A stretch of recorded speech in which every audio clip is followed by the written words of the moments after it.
Iran has launched its long-anticipated retaliatory attack on Israel in response to Israel's April 1st attack on the Iranian consulate in Damascus, Syria, that killed a total of 16, including 7 members of the Iranian Islamic Revolutionary Guard Corps, of whom one was a general.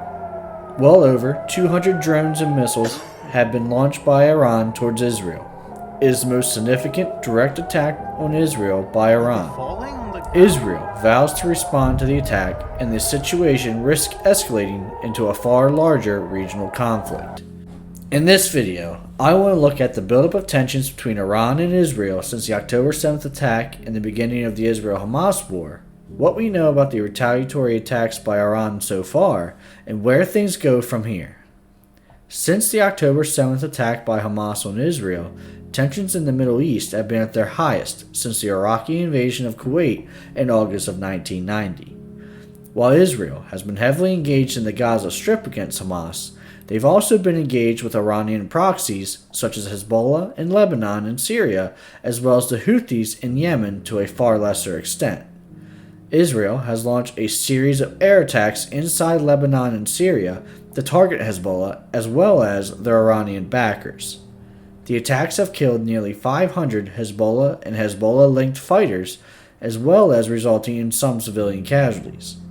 These groups are supported by Iran's Islamic Revolutionary Guard Corps, and more specifically, the Quds Force of the IRGC. The Quds Force is the branch of the IRGC that handles intelligence and unconventional warfare, and primarily assists the Iranian proxy groups via training, arming, funding, and directing the efforts of these groups. The Quds Force specifically is designated a terrorist organization by the United States. Israel's April 1st strike on the Iranian consulate was not the first time Israel had targeted Iranian IRGC leaders.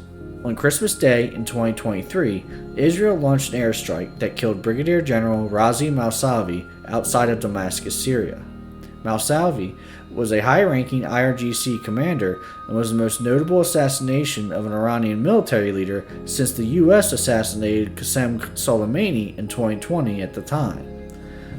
Just a few weeks later, on January 20th, 2024, Israel launched a strike on a meeting of Iranian IRGC leaders that killed 5 Iranians, including the commander of the Quds Force intelligence unit in Syria. Iran did not directly respond to these assassinations, though Hezbollah continued to fire rockets into Israel. This perhaps led to Israel feeling more emboldened to strike higher value Iranian targets, leading to the April 1st strike on the Iranian consulate in Syria. The attack killed a total of 16, which includes 7 IRGC members, an Iranian advisor, 6 Iran-backed militia members, and 2 civilians.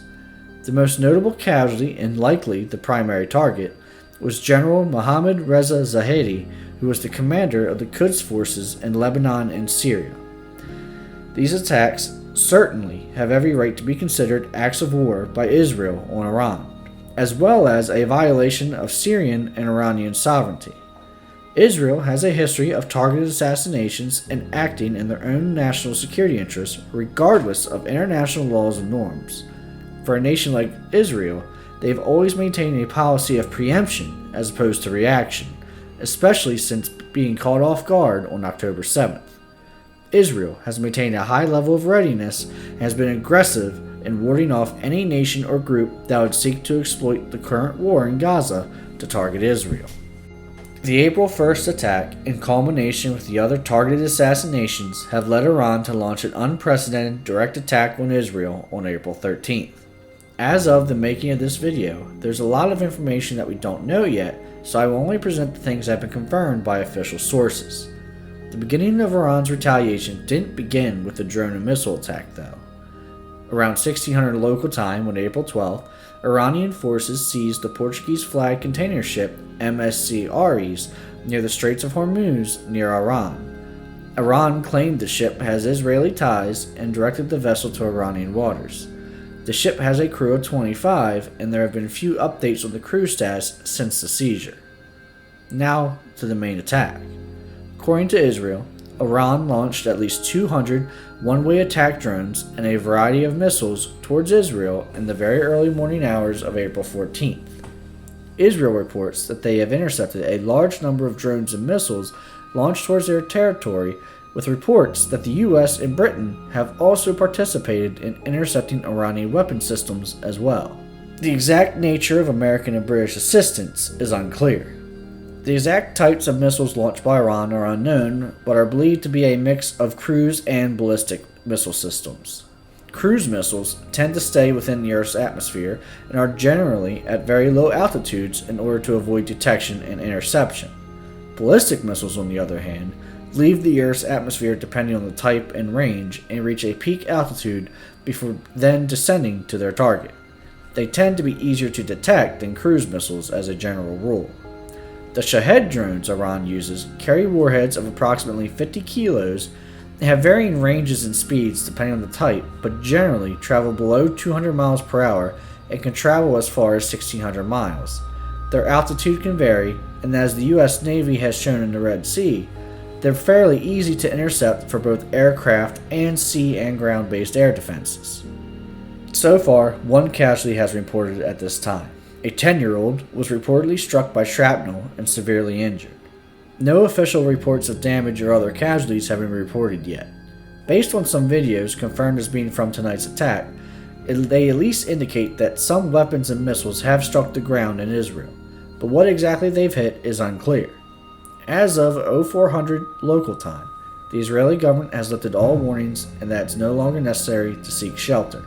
Iran has also released a statement indicating that the attack is over, while threatening further action if Israel responds. Israeli officials have reportedly met to discuss their response to the attack and have vowed their own retaliation to this assault. What exactly this will look like is unknown. Many speculate whether or not Israel will target Iran directly in retaliation. I believe the likely response from Israel will be to target Iranian proxy forces in Lebanon and Syria, as well as possibly targeting IRGC facilities and personnel in those regions. This would be a more measured response to Iran, while limiting the escalatory nature of the current situation. An attack on Iran itself would demand a stronger and more determined response from Iran, which could lead to a case of brinkmanship that neither side can politically afford to back down from, especially if Israel inflicts significant casualties on Iran within their own territory. The important thing for both sides is to avoid moving up the escalatory ladder to the point where neither side can back down, making a regional conflict impossible to avoid. Israel also needs to avoid endangering the forces of their allies and partners in the region. Israel has already strained the relationship between themselves and the US, as well as other Western nations, due to their conduct of the invasion of Gaza. Endangering US and allied forces in the Middle East by forcing them into harm's way would be a surefire way to lose a significant amount of US support. For now, I'll continue to monitor the situation and bring you any updates as they come. Until then, I'll see you on the next one.